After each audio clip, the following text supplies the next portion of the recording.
Uddalaka, the sage, has attained to a state of purity, a real state of realization of his own essence, a sense of his own being. But it's not permanent. He gets distracted from it. The mind is still drawing him away from it.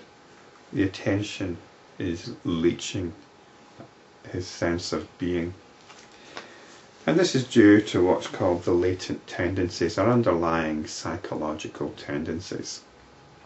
And he's sat down and he's taking a good look at these psychological tendencies. This is his mind. Takes the form of the cognitive process, which forms notions and ideas of perception. These detract from our sense of being. So he's been looking into it. He's been looking into how it doesn't lead to anything fundamentally satisfying. And as he looks into it, he comes to a realization.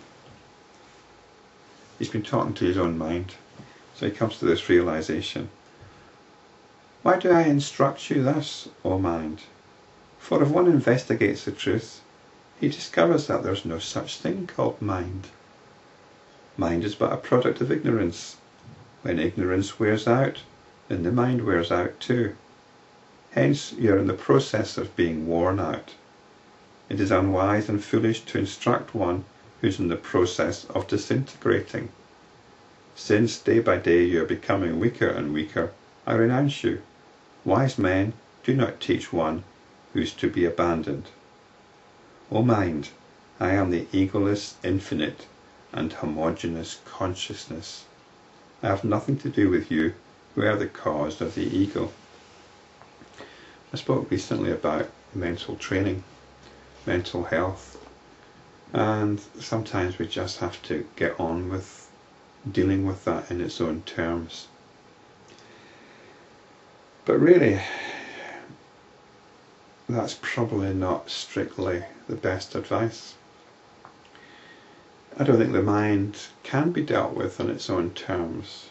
You have to step beyond it. You have to step into your essential awareness. And you do this by being aware of your own sense of being, of your own awareness. And then you just realise that the mind is all noise. It's just noise. And we're not the mind any more than we're the body. So why do we identify with it so much?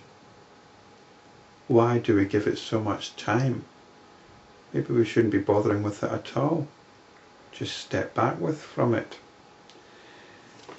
I suppose, the only thing we need to do is if we have to use the mind, and if it's broken in some ways, then we should take steps to fix it.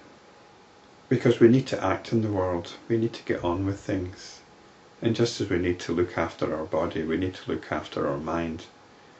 But from a spiritual point of view, from the spiritual point of view which is looking into our own nature, into the truth of things, if I might use that rather loaded word, truth, which really just means looking into how things really are, beyond all notions of belief or even of truth, then we realise we can drop the mind, just as we can drop notions of the body, we can drop notions of the mind.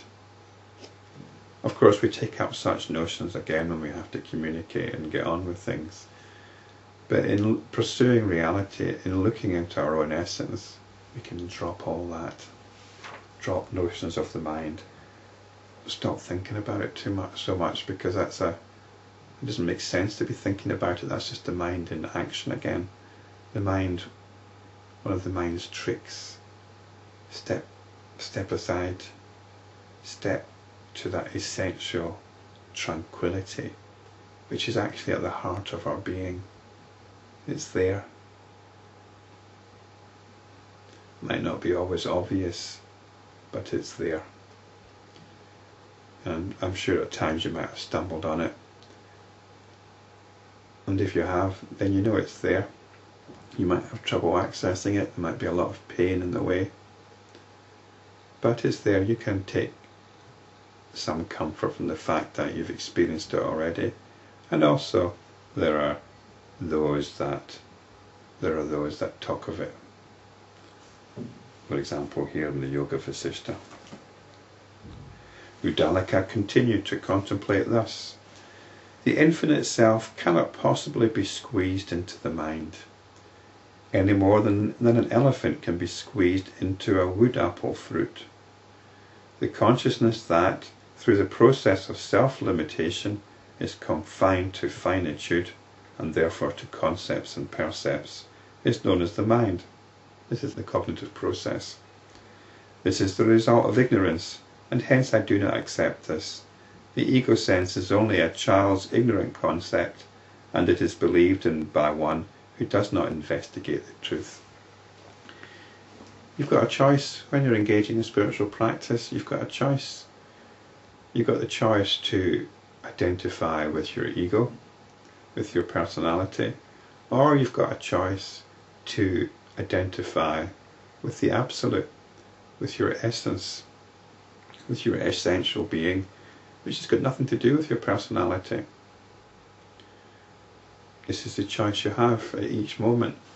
And we've set up a habit, the habit of identifying with a limited ego personality and notions of the world. That's the habit we need to undermine. And the best way of doing that is to keep coming back to our awareness, which is non-different from everything that is going on. I have carefully investigated. I have observed everything from the tips of my toes to the top of my head, and I have not found anything of which I could say, "This I am." Who is I? I am the all-pervading consciousness, which is itself not an object of knowledge or knowing, and is free from selfhood.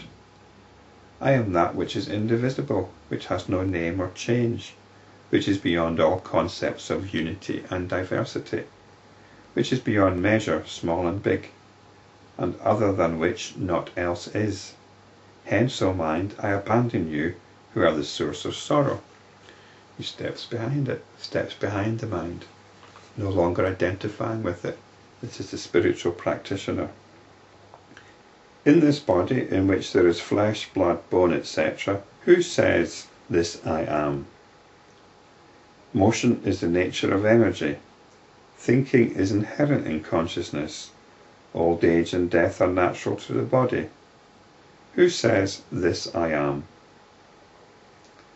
This is the tongue, these are ears, this is nose, this is motion, and these are eyes. Who says, "This I am"? I am none of these, nor am I you, O mind, nor these concepts.